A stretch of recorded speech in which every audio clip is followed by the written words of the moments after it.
Pernah dengar orang cakap rumah leasehold ni nanti kerajaan akan ambil balik? Betul ke kenyataan ni atau sekadar mitos semata-matanya? Ini hakikatnya kediaman jenis freehold mahupun leasehold, kedua-dua kerajaan boleh ambil balik. Ya, walaupun freehold.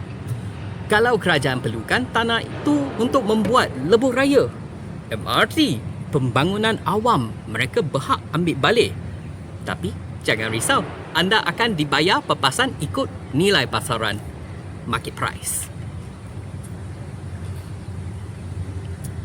Biasa jelaskan apa itu freehold ataupun pegangan bebas. Maknanya anda memiliki harta tanah tersebut selamanya, boleh diwariskan kepada anak, cucu dan biasanya tak perlu kebenaran kerajaan kalau nak jual. Sebab itulah rumah freehold selalunya lebih mahal di pasaran.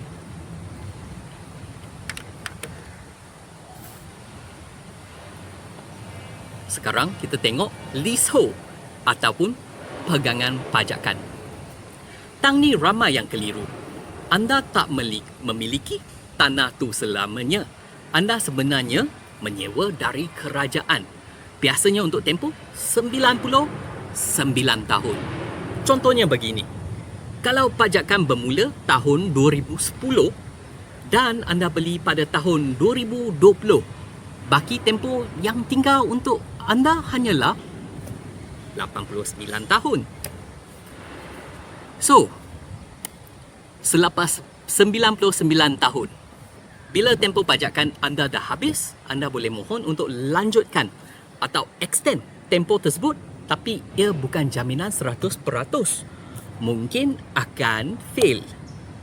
Kalau tak disambung, barulah tanah itu akan dikembalikan kepada kerajaan.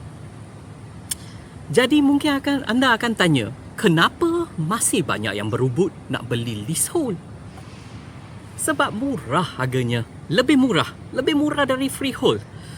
Modal permulaan rendah bermaksud potensi pulangan saver atau yield mungkin lebih tinggi. Terutamanya untuk investor, pelabur. Leasehold memang target mereka.